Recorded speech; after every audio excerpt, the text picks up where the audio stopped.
జరిగింది నాకు అస్సలు నచ్చట్లేదు. బాలు అడిగినంత మాత్రాన ఒక్క క్షణం కూడా ఆలోచించకుండా మన రాము తొందరపడి బాధ్యతలన్నింటినీ వాడికి అప్పగించటమేనా? మన బాలు పెళ్ళయ్యాక చాలా మారిపోతున్నాడు అనిపిస్తోంది. ఒకప్పుడు ఎలా ఉండేవాడు, ఇప్పుడెలా తయారయ్యాడు. రామ్తో పాటు ఆఫీస్ వర్క్ నేర్చుకుంటాడు అనుకుంటే ఏకంగా తనకే ఎండి చైర్ని ఇచ్చేయమంటాడా? ఆ మాట వినగానే నాకు పట్టనంత కోపం వచ్చింది. కానీ శశి ఎదురుగా వాణ్ణేమైనా అంటే నొచ్చుకుంటాడేమోనని నన్ను నేనే నిగ్రహించుకున్నాను. అమరాని, ఒకప్పటి కాలం వేరు, ఇప్పుడు మారుతున్న తరం వేరు. పిల్లలు మనం మనది అనే ఉన్నతమైన స్థాయి నుంచి నేను నాది అనే స్థాయికి దిగజారిపోతున్నారు. ఎవరి స్వార్థాన్ని వాళ్ళు చూసుకుంటున్నారు. అదేమంటే మాకు హక్కులు లేవా అని అడ్డంగా వాదిస్తున్నారు. ఒకప్పటి ఉమ్మడి కుటుంబాలన్నీ చిన్నభిన్నం కావడానికి కారణం ఇదేగా. లేదు తాతయ్య, అందరి కుటుంబాల్లో జరుగుతున్నట్టు ఈ అయోధ్య నిలయంలో కూడా అలా జరగటానికి వీల్లేదు. కనీసం మనం ఉన్నంత వరకైనా మన పిల్లలు కలిసే ఉండాలి. అదే నా ఆశ. సూటు బూటు వేసుకుని ఎండీ చైర్లో కూర్చున్నంత మాత్రాన సరిపోతుందా? కంపెనీని నడిపించే సామర్థ్యం ఉండొద్దు? అందరూ మన పిల్లలే కాదన్ను, కానీ అర్హతను బట్టి అధికారాన్ని, అనుభవాన్ని బట్టి బాధ్యతని అప్పగిస్తాం. ఆ స్థానంలో రాముకి బదులుగా బాలునే కాదు, నేను ఇంకెవ్వరిని ఊహించుకోలేకపోతున్నాను. మనం అప్పుడే గట్టిగా వద్దు అని చెప్పుంటే బాగుండేదేమో. అంతా అయిపోయాక ఇంకా దాని గురించి ఆలోచించడమే అనవసరం. చూద్దాం బాలుకి ఇచ్చిన బాధ్యతని ఎంత సక్రమంగా నిర్వర్తిస్తాడో.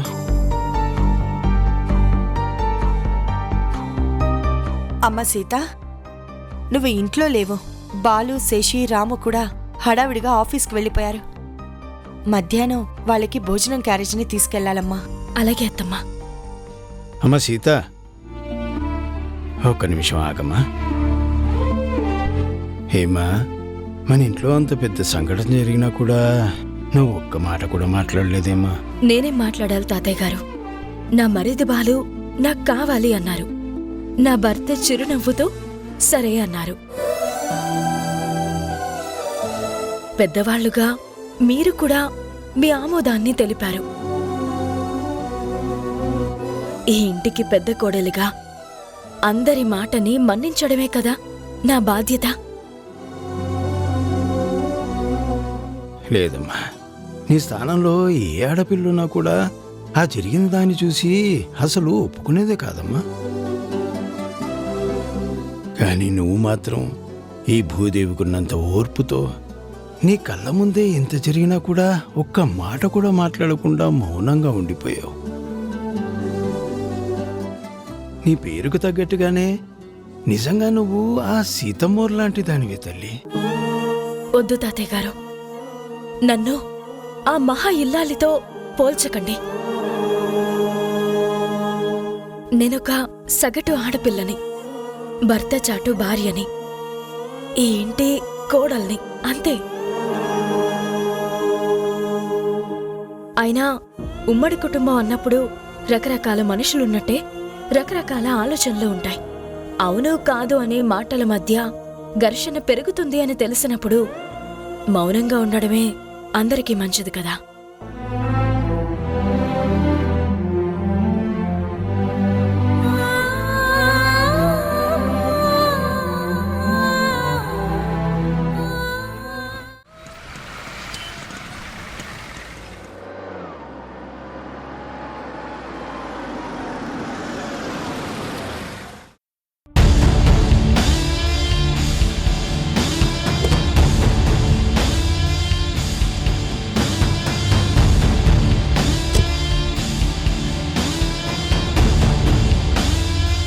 చందు,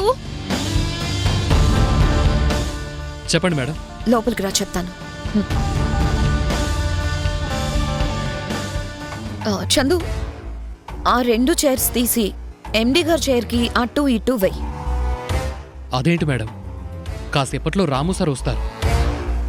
అయినా బాస్ చైర్ పక్కన వేరే చైర్స్ వేయటం ఇబ్బంది కదా. You just do what I say, okay? Okay madam.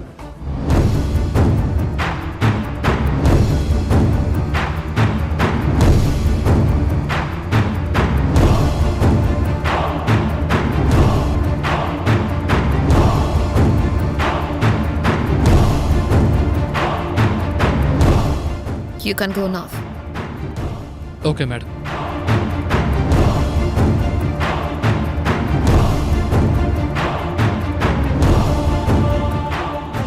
Good morning sir. Good morning. Good morning sir. Good morning sir. కూర్చోండి.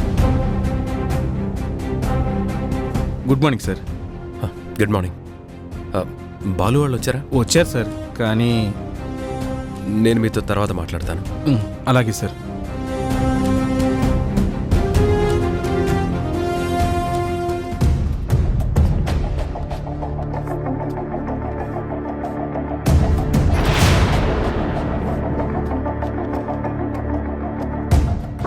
Excuse me. Yes, come in. Yes, come in.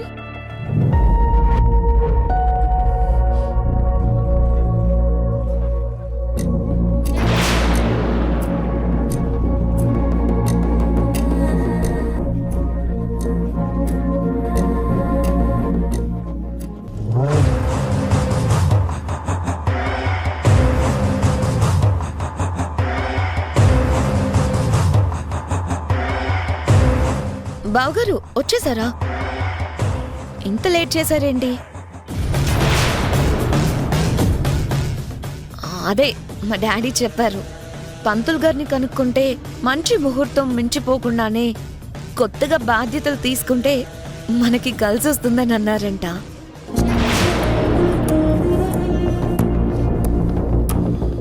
Just బాలుని ఇప్పుడే ఎండి చైర్లో కూర్చోబెట్టాం. ఓ, very good. Mister Sriram, మీ తమ్ముడంటే నీకు ఎంతో ప్రేమని మా శశిరేఖ చెప్పింది. మీరే మా అల్లుడు గారిని ఆ స్టాఫ్ అందరికీ పరిచయం చేస్తే బాగుంటుందేమో. Wow, super idea daddy. బావగారు మీకు ఓకే కదా? అలాగే.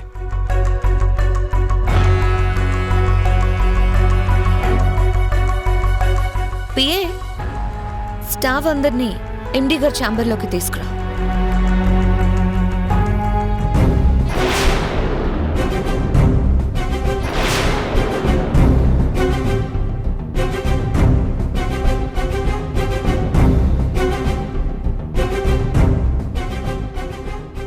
ప్రియమైన ఈటీవీ ప్రేక్షకులకి నమస్కారం. మన జీవన తరంగాలు సీరియల్ని ఆదరిస్తున్న ప్రేక్షకులకు మాతో కలిసి నటించే అద్భుతమైన అవకాశాన్ని ఈటీవీ కల్పిస్తోంది. మీరు చేయవలసిందల్లా మన జీవన తరంగాలు సీరియల్ టెలికాస్ట్ అవుతున్నప్పుడు టీవీ ముందు సెల్ఫీ గానీ ఫోటో గానీ తీసుకుని మీ పేరు, ఊరు పేరు రాసి స్క్రీన్ మీద డిస్ప్లే అవుతున్న నంబర్కి వాట్సాప్ చేయడమే. సెలెక్ట్ అయిన ప్రేక్షకులకి ఈ అవకాశం వర్తిస్తుంది.